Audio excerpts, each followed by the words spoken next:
स्वागत है आप सबों का हमारे चैनल गुरुजी स्मार्ट क्लासेस में। और जो हमारे चैनल से नए हैं हमारे चैनल को लाइक शेयर और सब्सक्राइब जरूर करें। देखिए ये हमारा जो 11th का जो है ये 11th पार्ट है सेक्शन 1 और थीम 1 का, जहां हम लोग देखने वाले हैं मोड ऑफ कम्युनिकेशन को। और यहां पे हम सीखेंगे लैंग्वेज और आर्ट के बारे में कि ये चीज़ें जो हैं ये धीरे धीरे किस तरीके से फॉर्म किया, जैसा आज हमें दिखता है लैंग्वेज और आर्ट ये इतना बेहतर कैसे हो पाया, how the language and arts emerged. Okay, so let's move towards our next slide. यहाँ पे हमने देखा क्या कि देखिए यहाँ पे कुछ प्रॉब्लम है। आप देखिए डेवलपमेंट में स्पेलिंग मिस्टेक हम लोग तो उसे सुधार चुके हैं। What were the several views on the language development. Language development में अलग अलग व्यूज़ क्या देखने को मिलते हैं। तो देखिए सबसे पहला जो हमें व्यू जो मिलता है वो मिलता है होमिनिड्स के लैंग्वेज को लेकर। होमिनिड्स के लैंग्वेज को लेकर तो होमिनिड्स का जो लैंग्वेज होता था वो जनरली माना जाता था जेस्चर्स होते थे, और दूसरा अगर हम कहें तो वो लोग हैंड मूवमेंट्स को दर्शाया करते थे। हाथ के इशारे से वो अपने लैंग्वेज को जो भी उन्हें बोलना होता था वो इस तरीके से लोगों को समझा दिया करते थे, अपने मित्रों को, अपने जो भी होते थे साथी उनको, है ना। अब आते हैं हम लोग आगे बढ़ते हैं। अब बात अगर करें हम स्पोकन लैंग्वेज की बात करें, स्पोकन लैंग्वेज की अगर बात करें मतलब जैसे अब ये तो था क्या कि जेस्चर बिना बोले हुए ये लोग क्या कर रहे थे, अपनी बातों को दर्शा रहे थे। ठीक है, अब हम बात करें अगर स्पोकन लैंग्वेज की बात करें तो स्पोकन लैंग्वेज डेवलप हुआ वोकल्स के थ्रू। वोकल्स मतलब हो गया जनरली आपका ये नॉन वर्बल कम्युनिकेशन, इसे हम कह सकते हैं। जनरली जो होता है वोकल्स होता है नॉन वर्बल कम्युनिकेशन में आता है। नॉन वर्बल कम्युनिकेशन कहने का मतलब हो गया आपका हमिंग हो गया, सिंगिंग हो गया, ये जो सारे हैं वो नॉन वर्बल कम्युनिकेशन में आते हैं। ठीक है, अब देखिए इसके बाद जो है अगर हम बात करें ह्यूमन स्पीच, जिस तरीके से ह्यूमन बींग्स आज बोलते हैं उसका इवॉल्व कैसे हुआ। Human speeches, how human speeches evolved, human speech evolved. अगर इसकी बात करें तो that was generally used to be calls. जैसा कि आज आप देख सकते हो primates, you can see these things in the primates, and generally they howl and call their companions। अपने companion को क्या करते हैं, वो आवाज़ दे देकर क्या करते हैं, उन्हें बुलाने का काम करते हैं, है ना। तो ये हमने देखा कि ह्यूमन स्पीचेस इस तरीके से एवॉल्व होना शुरू हुआ कॉल के through.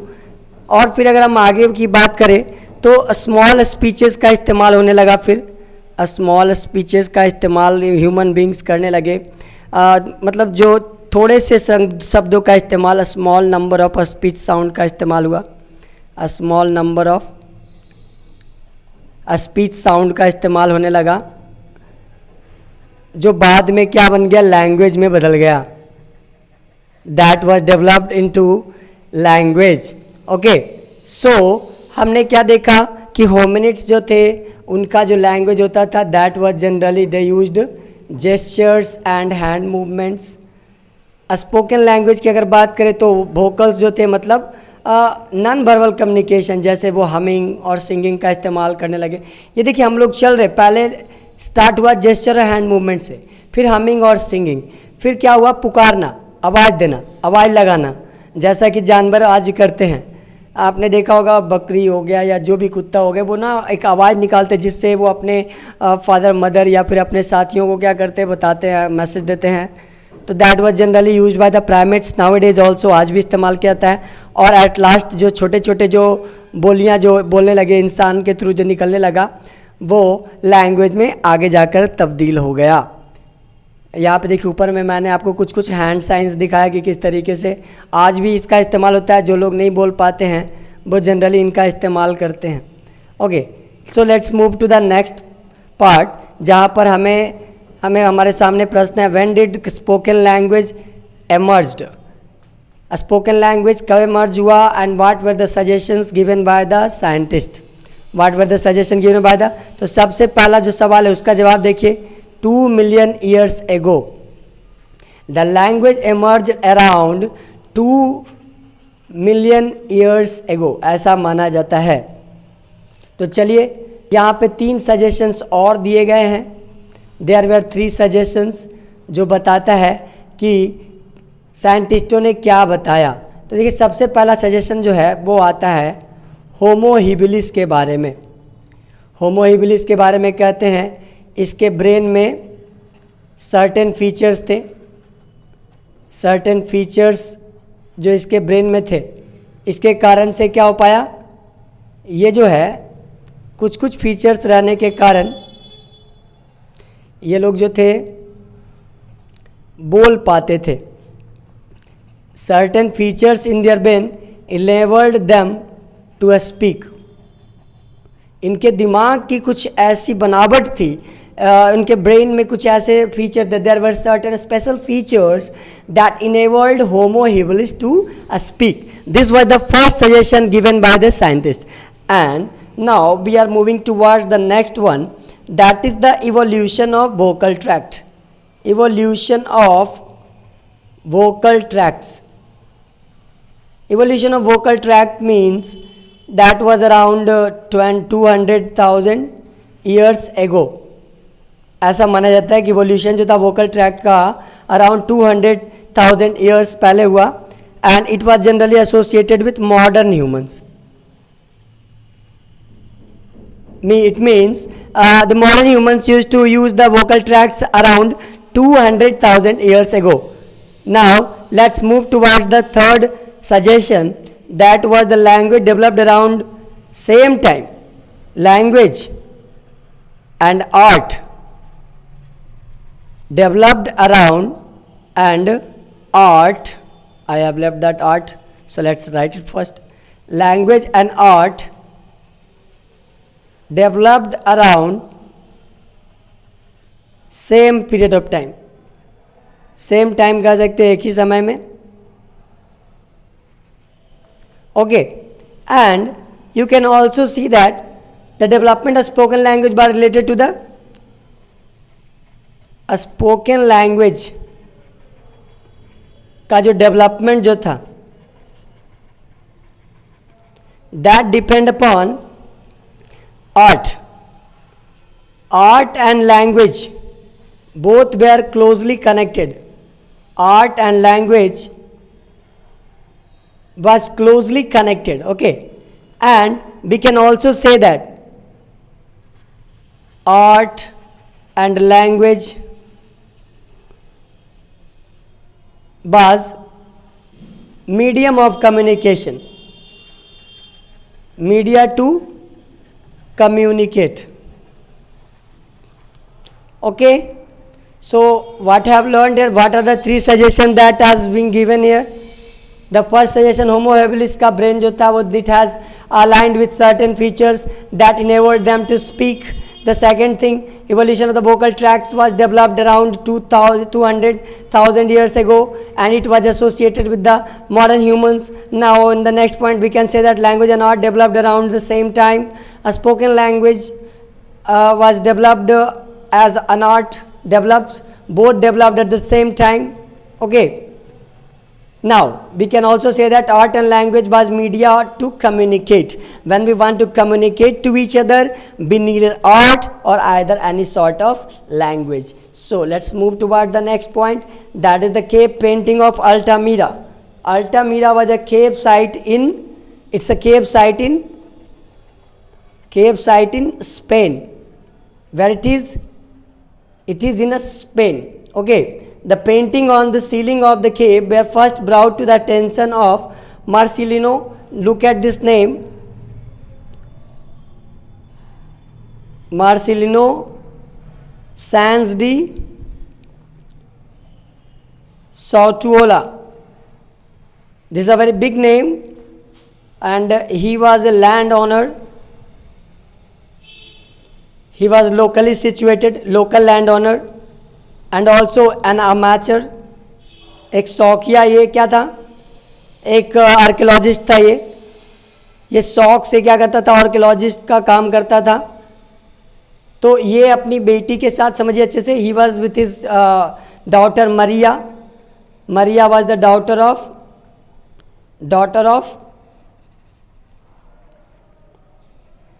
Maria was the daughter of this person, Marcelino Sanz de Sautuola. इसकी बेटी मरिया थी. ये ना केप पेंटिंग, केप साइट्स पे जाकर he was working there and he was trying to find out something, but suddenly Maria saw the paintings on the wall of the ceiling, and she cried for that word. Look at there's a animal, and everyone looked at it, and this was the discovery that occurred at that time. Date you can also mention the date.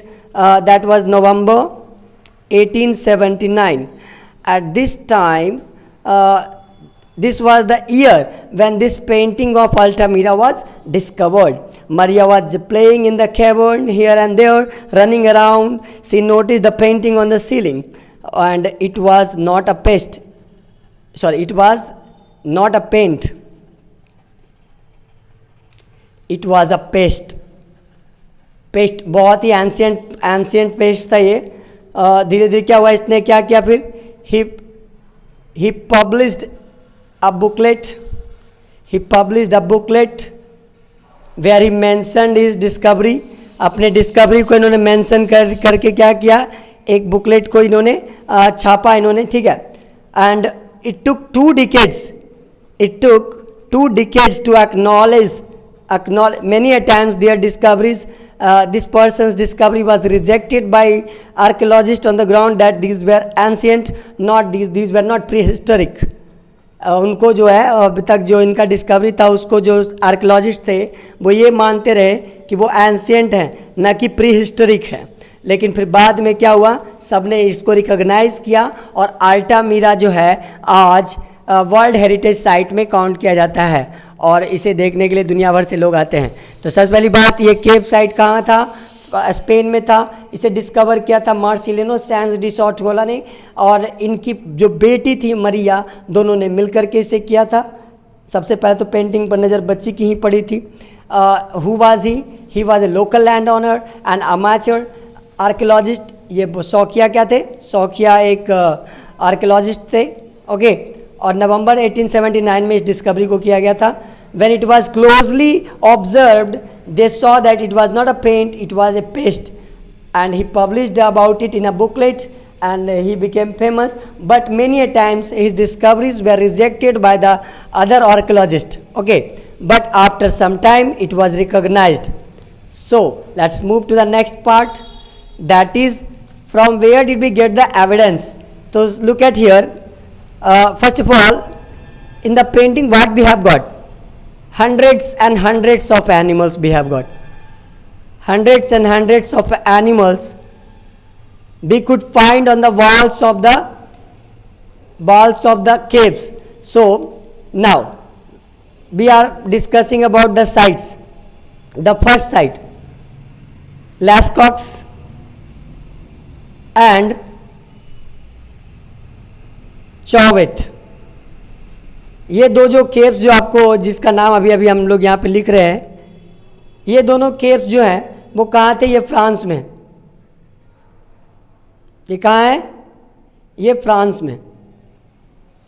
और अभी अभी हमने क्या Altamira के बारे में पढ़ा था, अल्टामीरा कहाँ है, स्पेन में. तो देखिए यहाँ पर ना हम लोग, आप पहले बात करते हैं क्या क्या चीज़ें यहाँ पर देखने को मिली, किन किन जानवरों का डिपिक्शन हमें देखने को मिला. तो देखिए they have depicted a lot of animals, they are depicted here, they are depicted like bison, okay, lions, horses, bears, ibex, panthers, deers, hyenas, mammoths, owls, rhinos. So these animals is being depicted on the wall of the these caves. इन गुफाओं की दीवारों में इतने सारे जानवरों की तस्वीरों को वहाँ पे दिखाया जाता था, ठीक है। और इनके बारे में कहा जाता है कि they were approximately 30,000 to 12,000 years ago, ये इसे इतना पुराना मानते हैं, ठीक है। तो देखिए इन पेंटिंग्स को जब हम लोग देखते हैं, इन गुफाओं के पेंटिंग्स को जब हम लोग जाकर देखते हैं तो हमें ये पता चलता है कि इन गुफाओं में जो भी पेंटिंग हुआ है, इतने सारे जो एनिमल्स को दिखाया गया है, ये हमारे मन में ना और भी बहुत सारे सवाल को उत्पन्न करता है। हमारे सवाल को जवाब क्या मिलेंगे, हमारे मन में और भी ढेर सारे सवाल उठते हैं। So let us look at what kind of question arises after looking at these paintings.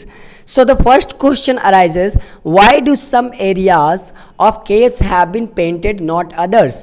Why only some part of the caves is being painted, not every part? The second question arises, why were some animals painted, not others? Why not every animal got painted? Why only few were selected and painted? Now the next question, the third one arises, why were men painted individually and in groups, whereas women were depicted only in groups? It means why men were shown in individual and group both, but women, wherever women is being shown, they were shown only in groups. What is the reason behind it? There are two more questions that are arising. The next question, why were men painted near animals not but never women? Animals के नज़दीक में man को क्यों paint किया जाता था, women को कभी क्यों पेंट नहीं किया जाता? Next, why were group of animal painted in sections of the caves where sounds carried well? और एक और ये सबसे अनोखा सवाल तो ये है कि क्यों ऐसे जगहों पर केव में पेंटिंग किया जाता था जहाँ पर आवाज़ अच्छे से ट्रांसफ़र हो? तो चलिए इन सारे सवालों के जवाब को, एक्सप्लेनेशन को हम लोग देखते हैं। तो हमने इन सारे एक्सप्लेनेशन को हमने दो हिस्से में बांट दिया है। तो देखिए पहला part, first explanation. First explanation जो है उसको देखिए क्या है। सबसे पहली बात तो ये है, हंटिंग को क्या माना गया? Hunting was an important act. Hunting was an important act. ये बहुत इंपॉर्टेंट एक्ट था। Number second, the act of painting associated with ritual और magic. Act of painting was either a ritual और मैजिक। ये second point, act of painting में be either ritual और magic. Now we can also say that the act of painting could have been ritual to ensure a successful hunt, to show a successful hunt, to show a successful hunt. They might have painted the wall, we can say. Okay, so these are the first explanation where we have found that hunting was important act. The act of painting may be considered as ritual or magic, or to show some successful hunt they painted the wall. Now we are moving toward the second explanation. You fix it, which one you seems to be more accurate, you just figure it out. What are the next point? There's caves where caves may be meeting point for some group, or for some group activities, we can say meeting point for group activities. Okay, we can also say that these groups share hunting technique and knowledge, we can say hunting technique and knowledge. Groups, यहाँ पे जो भी groups आते थे, they were sharing their techniques of hunting and knowledge. Okay, and these paintings served as these paintings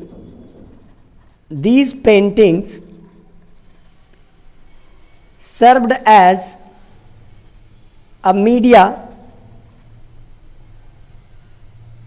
for passing knowledge,